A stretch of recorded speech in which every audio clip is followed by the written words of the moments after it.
mas também se entregou à morte de cruz para dar vida a mim e a você, que outrora estávamos mortos. Mortos porque somos pecadores. O nosso Deus não é um Deus de ter medo. O nosso Deus é um Deus de reverência. O nosso Deus é um Deus de temor. E temor não quero dizer medo, temor quero dizer amor, obediência. Glória a Deus, aleluia.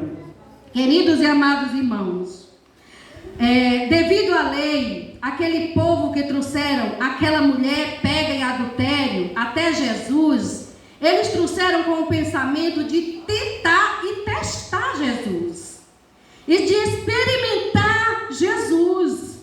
A sensação que nós seres humanos às vezes temos é que o desequilíbrio emocional, essa cena é para que alguém está ali querendo trazer Jesus a um desequilíbrio. Aquelas pessoas, eles foram ali com a intenção de tirar a atenção de Jesus, de ver o que Jesus faria, de ver um Jesus desequilibrado. Queridos e amados irmãos, Jesus é maravilhoso. Jesus está ensinando, e ali quando eles chegam com aquela mulher, eles pegam e jogam nos pés de Jesus aquela mulher e começam a dizer: tá aí Jesus, mestre, pegamos ela em adultério, foi flagrante.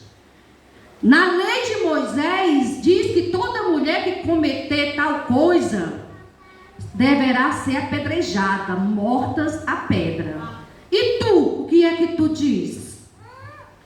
Diz a palavra do Senhor que Jesus, que na cabeça deles, eles achavam que Jesus dizia: meu Deus, essa mulher fez isso, e agora? E estava ali com ele provavelmente todos os discípulos, Pedro também, como nós sabemos que Pedro era mais nervoso, né? Talvez Pedro naquele momento tenha dito: pois é, pega logo a sua pedra, vamos matá-lo. Mas Jesus, ele agiu de maneira contrária, porque Jesus é manso, porque Jesus é amor. Diz a palavra do Senhor que ele se inclinou e começou a rabiscar o chão, enquanto eles se interrogavam entre ele mesmo: quem mestre é esse? A mulher que pega em adultério para ser morta, e ele se inclina e vai rabiscar o chão? Isso lá é mestre? O que é que ele está fazendo rabiscando o chão? Qual é a atitude dele? Ele não vai tomar nenhuma atitude, e cada um com sua pedra na mão. Glória a Deus, aleluia. E ali, queridos e amados irmãos, Jesus continuou ali escrevendo, e eles insistindo: e tu o que é que vai fazer? E agora, qual a resposta? Todo mundo ali ansioso, nervoso, para saber qual era a resposta do mestre. E Jesus se levanta e fala o seguinte: aquele que não tem nenhum pecado, que lance a primeira pedra. Acredito eu, irmãos, que aqueles que estavam todos aqui já com a mão em posição de lançar a primeira pedra, foi baixando, foi baixando, foi baixando, e soltou a pedra. Talvez Pedro foi o primeiro, né? E ali foram saindo, porque eles sabiam que eles não eram dignos. Eles estavam apontando o defeito da mulher, eles estavam apontando o pecado da mulher, e eles estavam condenando a mulher. E ali diz a palavra do Senhor que eles foram saindo um por um, até ficar só a mulher e Jesus. Glória a Deus, aleluia. Queridos e amados irmãos, a reação de Jesus diante daquela situação, ele não perdeu o equilíbrio. Ele teve a reação de Jesus, foi uma reação equilibrada, uma reação sensata, uma reação mansa, uma reação de amor. Quem está ali vendo Jesus desenhando ali no chão, né? Talvez estivesse achando que isso aí não é mestre não. Se fosse, ele já tinha decidido e tinha mandado apedrejar a mulher. Mas não. Jesus esperou que cada um voltasse para a sua própria consciência e se avaliasse se eles eram dignos de estar apontando o pecado daquela mulher. Glória a Deus, aleluia. Enquanto todo mundo estava ali nervoso, como eu vai fazer, se levantaram e foram embora. Queridos e amados irmãos, Jesus, ele foi para o Pai e ele disse aos seus discípulos: eu irei para o Pai, mas não os deixarei órfãos. Vou enviar o Consolador, o Espírito Santo, que mora no meu coração e no seu coração. Queridos e amados irmãos, Jesus, ele não é juiz. Ele está sentado à destra do Pai, intercedendo por mim e por você. Quando nós caímos, ele olha para o Pai e diz: Pai, olha para ele, mas olha para mim. Olha para mim e olha para ele.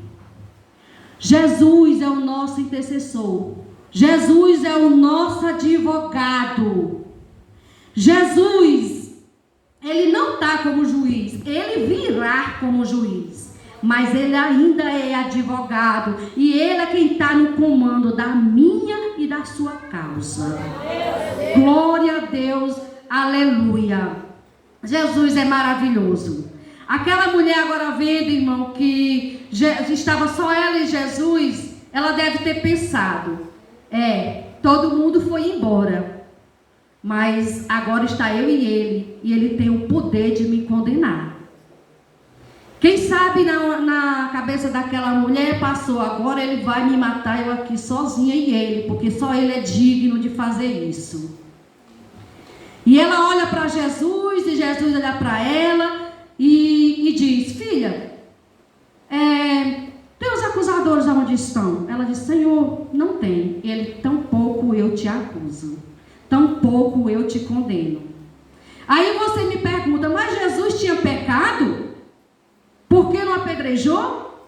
Porque ele disse que aquele que não tivesse pecado jogasse a primeira pedra. Não, irmãos, é porque ele ainda é o nosso advogado. Ele não é juiz, ele ainda é o nosso advogado fiel. E eu nunca vi um advogado desistir de um cliente, a não ser que seja um advogado muito ruim, né? Mas o nosso advogado, irmãos, nunca desistiu de seus clientes, de nenhum. Aliás, ele morreu por toda a gente, até por aqueles que não querem ele como seu advogado. Ele morreu por todos. Glória a Deus, aleluia. E quando ele olha para a mulher, ele diz: nem eu te condeno. Jesus não veio para condenar, irmãos, ele veio para nos defender. Jesus, ele não é aquele que condena, não.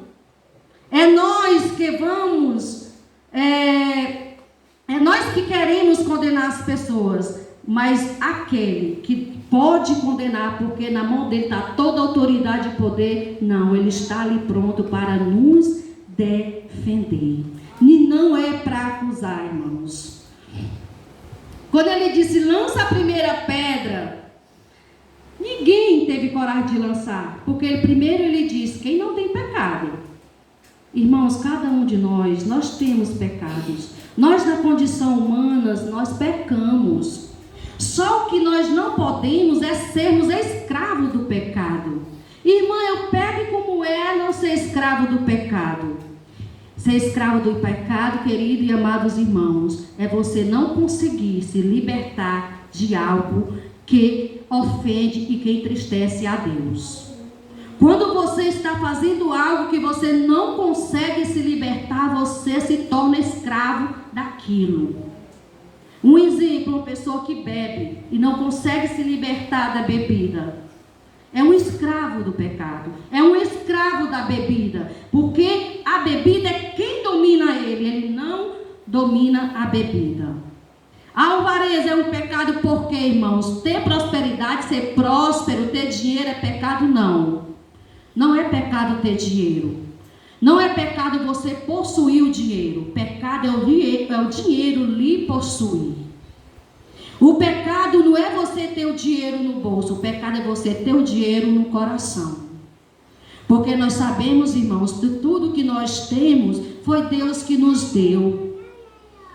E quando nós vimos que tudo que nós temos foi Deus que nos deu, nós colocamos ali no altar do Senhor. E quando o Senhor fala ao nosso coração, faça algo, nós fazemos com amor. E não fazemos ouvido de mercador. Porque muitas vezes o Senhor manda, e quando é para tirar algo para o Senhor, nós fazemos ouvido de mercador.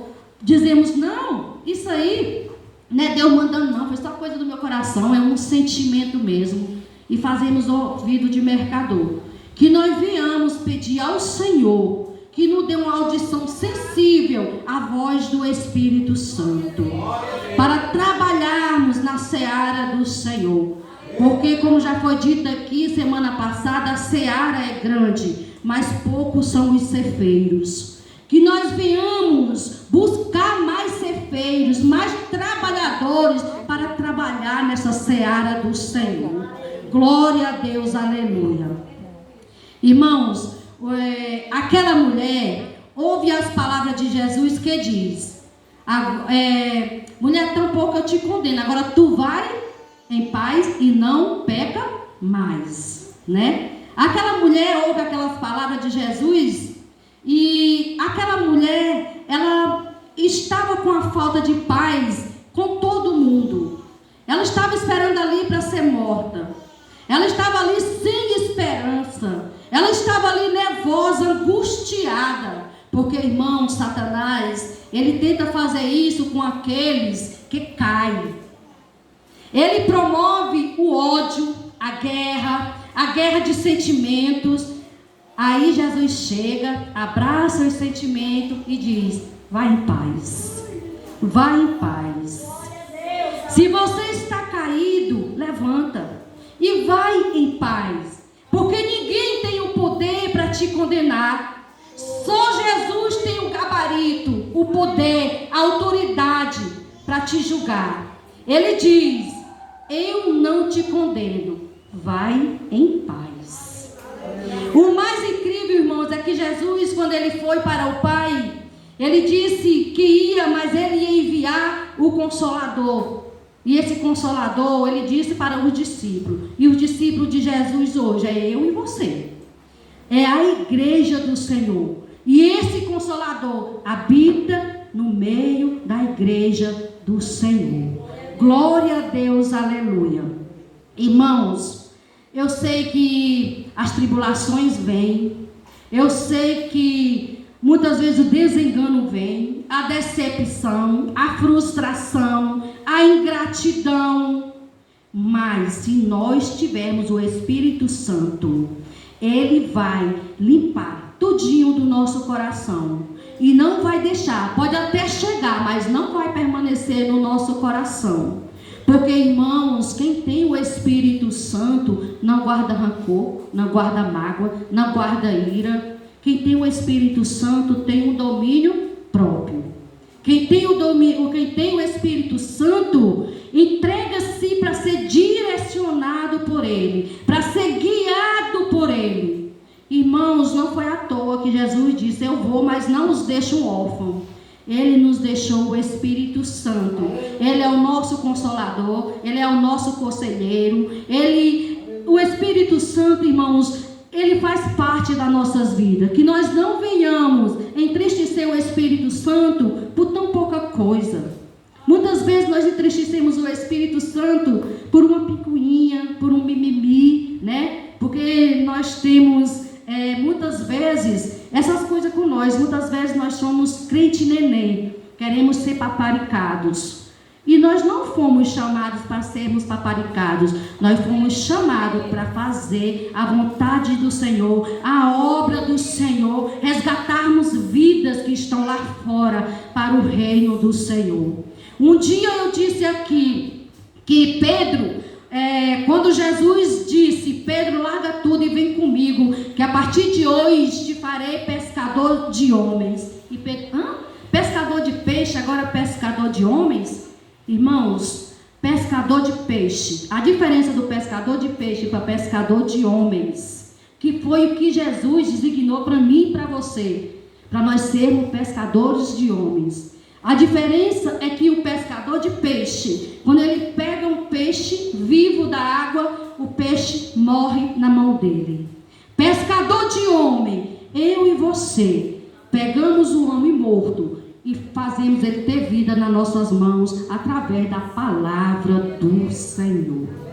Glória a Deus e aleluia. Irmãos, Deus é maravilhoso.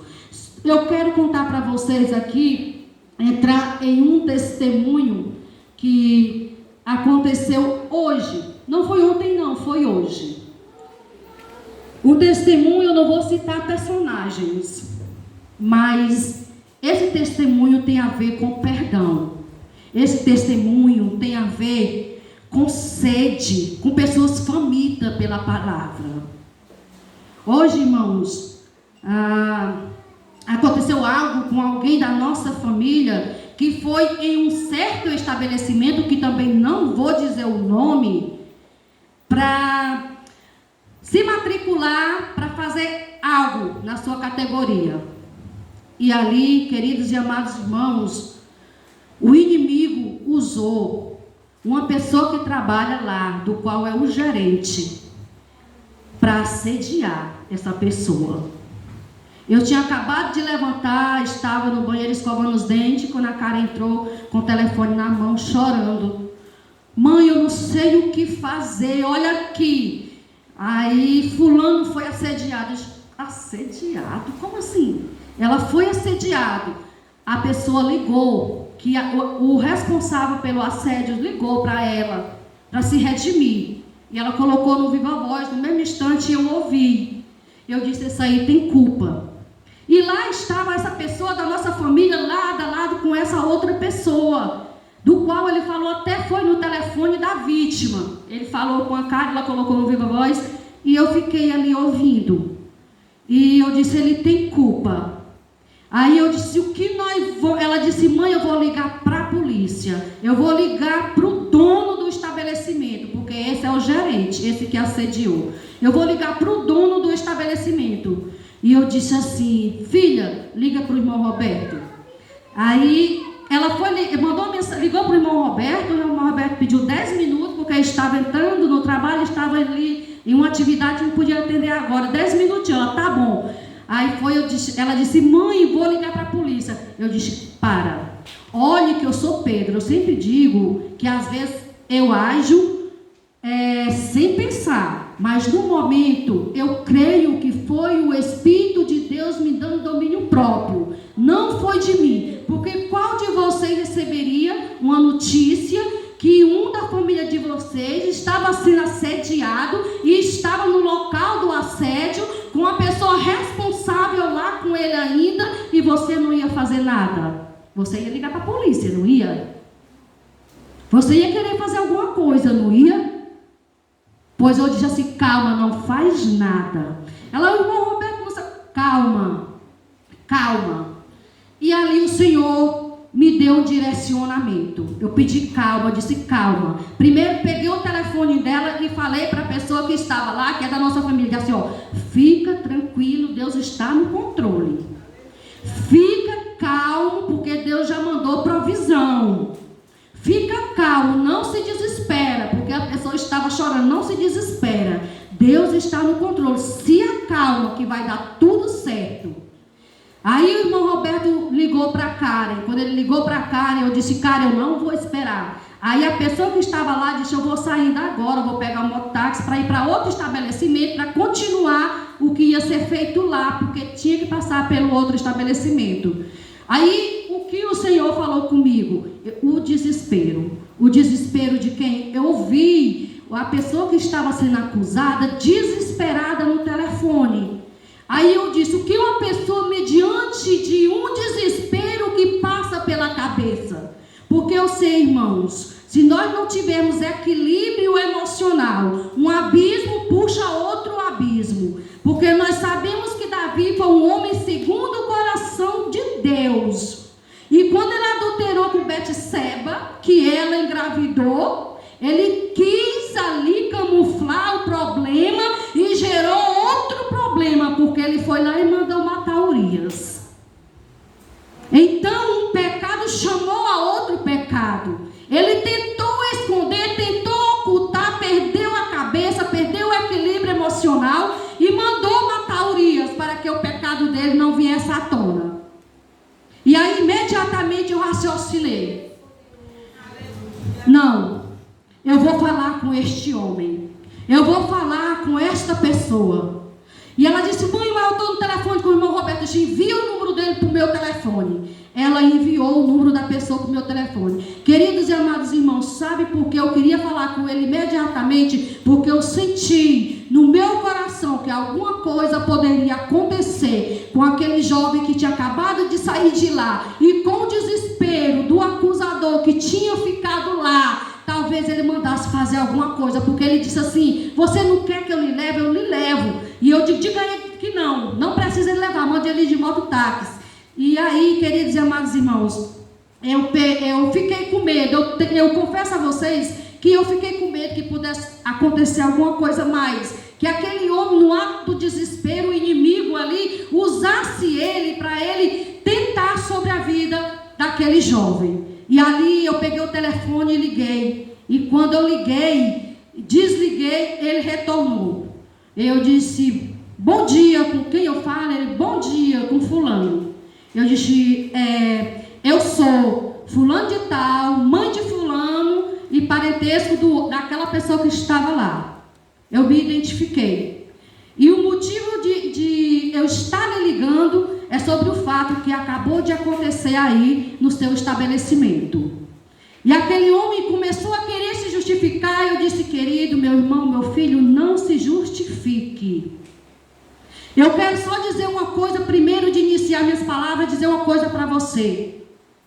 Você foi tentado pelo diabo, você deu legalidade, você abriu brechas e o diabo lhe tentou.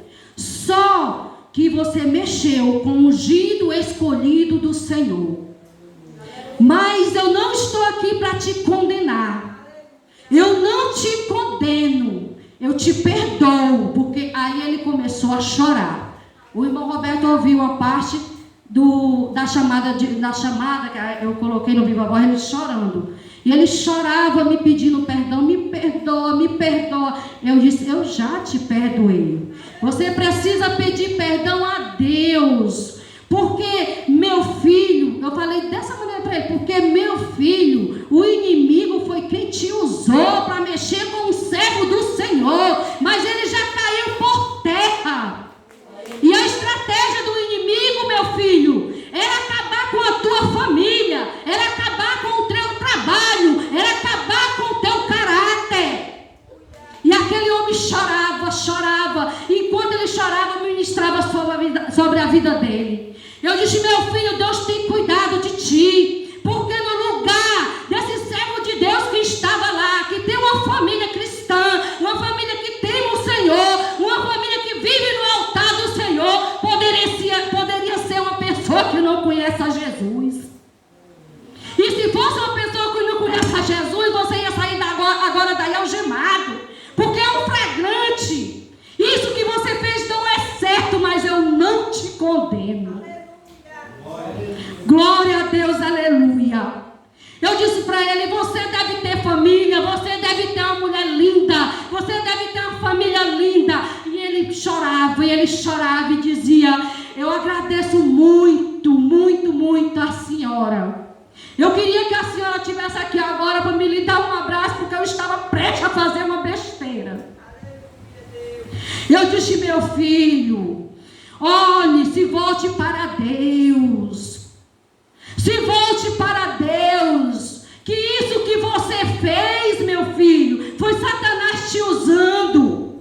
Ele disse: irmão, eu tenho uma mulher linda. Irmão, eu tenho um filho de 13 anos lindo. Irmão, não queria, mas para irmão, confessa, aconteceu. Eu disse: meu filho, convidou para ser envergonhado. Hoje mesmo procure a casa do Senhor. Procure um lugarzinho aí no seu trabalho e fale com Deus. Porque não é a mim, não é a pessoa que estava aí, não é a minha filha que você deve perdão, não. Você deve se redimir com o Senhor. Porque a palavra de Deus diz: ai daqueles que mexer com meus ungidos. E ele começou ali a chorar. Eu ministrei sobre a vida daquele rapaz mais de 34 minutos. E ele chorava, chorava. Aí no final ele já estava mais quieto. Eu disse: se acalme, não faça nada, não pense em nada. Porque, meu amado, eu vou lhe dizer, a nossa condição humana, ela é falha. Se nós não tiver ali alicerçado, firme na rocha, nós vamos cair. Aí ele começou a me dizer: irmã, eu estava ali, não, Dona Antônia, hoje de manhã, chegou as recordações aqui no meu celular, e eu estava aqui vendo as fotos do meu filho desde bebê, com 8 anos, até chegar aos 13, da minha esposa. Eu tenho uma família linda, eu não queria, e começava a chorar. Eu disse: meu filho, pois ali Satanás já estava armando. Só como o nosso Deus é um Deus conhecedor e sabedor de todas as coisas. Satanás queria acabar com tua família, porque se tua mulher soubesse, eu tenho certeza que haveria um divórcio. Porque se teu patrão soubesse, tu ia ser demitido. Porque se a gente denunciasse, tu ia parar na cadeia ou pagar uma fiança muito alta. Mas eu não estou aqui para matar. Nós, servos do Senhor, estamos aqui para trazer vida, e é vida em abundância. E aquele homem começou a chorar novamente. E quando eu disse: procura Jesus imediatamente, porque o homem sem Deus, ele é nada. Porque o homem sem Deus, ele vai cair. Todas as vezes que ele se levantar, ele vai cair. E o homem que tem Deus, mesmo que tropece, que caia, o Senhor está lá para levantar, colocar no colo, sarar as feridas. E aquele homem começou a chorar e me começou a falar da esposa dele. Quando eu vi que ele conhecia a palavra, eu comecei a penetrar mais na palavra. E ele me disse: Dona Antônia, a minha mulher é da Assembleia. Só que ela está desviada. Eu sempre acompanhei ela. Quando ela se desviou, ela estava na videira. E está com 3 dias mais ou menos que eu e ela estávamos conversando. E ali a gente estava dizendo que nós tínhamos se afastado de Deus devido ao acúmulo de trabalho. Porque ela trabalha o dia todinho e eu também. E às vezes à noite não dá tempo. A gente sempre chega depois de cultos. Aí eu disse para ele: está explicado. E eu vou lhe dar mais um conselho. E ele o tempo todo me pedindo perdão. Eu não sou eu que vou lhe perdoar, porque nem raiva de você eu sinto. Eu vou orar por você e vou pedir para os meus irmãos orarem por você. Seu patrão não vai ficar sabendo. Ninguém vai ficar sabendo disso. Só nós e Deus e a igreja do Senhor, que são intercessores. Mas meu filho, pegue sua esposa e volte para os pés do Senhor. O quanto antes. Porque o inimigo das nossas almas, ele está aí para roubar, matar e destruir. E o alvo dele é a família. Por que é a família, irmã? Porque o Senhor se fez carne e veio por ventre de uma mulher para uma família. O Salvador do mundo veio para uma família. E o alvo de Satanás é destruir família. Porque ele destruindo a família, ele destrói todo o resto. Porque, queridos e amados irmãos, quando tudo está bem na nossa família, nós estamos sorrindo, tudo está está bem para nós. Pode faltar dinheiro, pode faltar boas vestes, pode faltar o que quiser, mas se a nossa família estiver firmada no altar do Senhor, nós somos mais do que vencedores em Jesus. Glória a Deus e aleluia. E ali ele me disse, Dona Antônia, eu vou lhe dizer uma coisa. Eu não aceitei Jesus ainda, e eu perdi a oportunidade, que era para me ter orado por aquele homem. Mas eu vou chamar minha esposa, e um dia eu vou dar esse testemunho na igreja, que a senhora salvou a minha vida, pregando a palavra do Senhor, porque antes do fato acontecer, antes do ocorrido, de manhãzinha na mesa do café, eu já chorava, com um vazio que nada completava, olhando para a foto das pessoas da minha família. Eu disse, filho, pois tu está liberto em nome de Jesus. Satanás veio para te destruir, só que ele foi mexer com um servo do Senhor. Mas tu creia, eu disse para ele, mas você creia que por trás de tudo isso aí existia um propósito de Deus. Porque, irmãos, quando nós somos fiéis e tementes a Deus, até o vento quando vem contra, ele sopra ao nosso favor. Nós quando estamos na presença do Senhor, a maldição que vem para nossas vidas se transforma em bênção. Glória a Deus e aleluia. E aquele homem, irmãos, eu disse, eu vou terminar de falar com o Senhor aqui, porque eu vou ter que estudar um pouquinho, porque hoje vou levar a mensagem. E ele deu 1000 agradecimentos e disse que ainda vai testemunhar. E ele me disse que realmente era um prisioneiro. Ele nunca quis, mas pelo que eu entendi, ele sempre fez. E aquele homem é um homem que tem família. É um homem que está aprisionado. É um homem que está ali preso. Que está ali, Satanás oprimindo a todo instante. Porque ele me deixou bem claro, chorando, que estava prestes a fazer uma maior loucura na vida dele. Porque ele não aceitava aquilo que tinha acontecido, estava doendo, ele estava envergonhado, ele estava triste, ele estava angustiado. E ele disse que aquela palavra que eu levei para ele trouxe um alívio, trouxe um refúgio, trouxe um socorro para a vida dele. E eu creio, irmãos, que também é uma libertação. Que nós não venhamos, irmão, condenar ninguém, não. Muitas vezes a gente vê uma pessoa caída e nós dizemos, olha aí, presta para nada. A gente não vê, a gente só vê o que está caído. A gente não vê as forças malignas que estão oprimindo. A gente não vê que tem ali as artimanhas de Satanás por trás. A gente não vê aquelas cadeias, aqueles cadeados que estão aprisionando aquelas vidas. Muitas vezes são vidas que têm vontade de ser libertas, mas não têm força. Que nós venhamos, irmãos, abraçar essas pessoas. Porque Jesus, ele sempre amou os pecadores. Ele não gosta do pecado, como nós também não gostamos do pecado. Mas nós devemos amar os pecadores. Nós devemos trazer salvação para essas vidas, irmãos. Nós devemos fazer parte dos cefeiros do Senhor. Irmão, aquela mulher era para ser morta, mas Jesus não o condenou. E ele tinha autoridade para condenar aquela mulher. E quem é eu, quem é você para sair apontando o dedo para as pessoas que caíram e que estão caídas?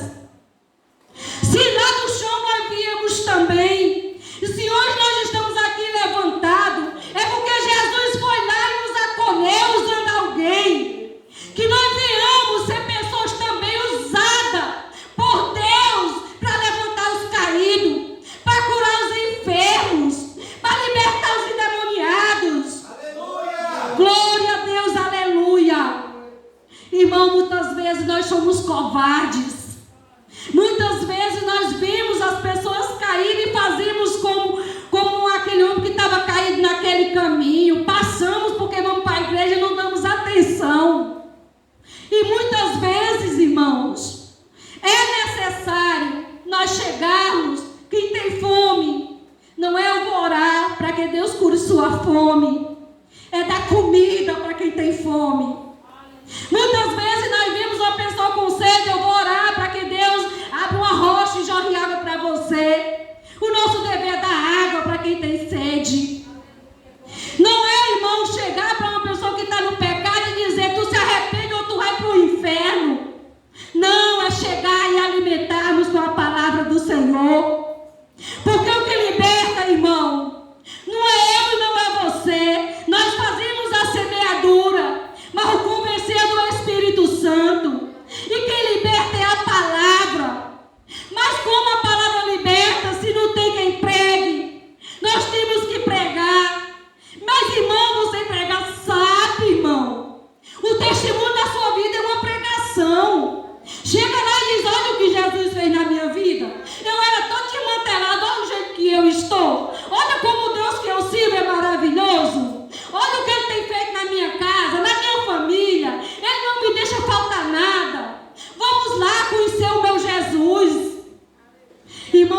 deixar o brilho de Jesus resplandecer em nós, para que as pessoas vejam o que nós éramos antigamente e o que somos agora.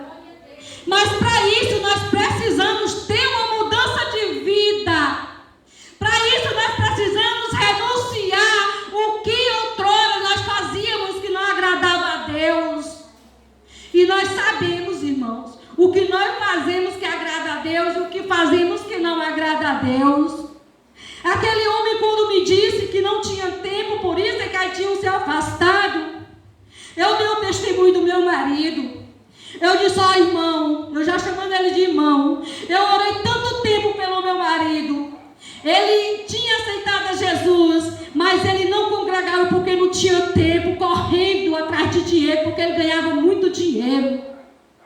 Mas, irmão, as minhas orações nunca cessaram pela vida dele. Isso eu dizendo para o homem.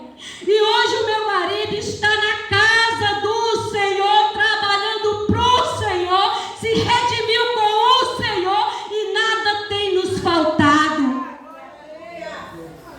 Eu disse para ele: o tempo quem faz somos nós. Se nós priorizarmos as coisas de Deus, o resto ele vai acrescentar. Que é assim que ele tem feito na vida do meu marido, tem feito na minha casa. E aquele homem disse: irmã, eu lhe prometo, eu vou reservar um tempo para Deus, eu, minha esposa e minha família. E eu creio, irmão, que aquilo teve um propósito. O que era para ser maldição se tornou em bênção. E aqui eu já agradeço a minha oportunidade, em nome de Jesus.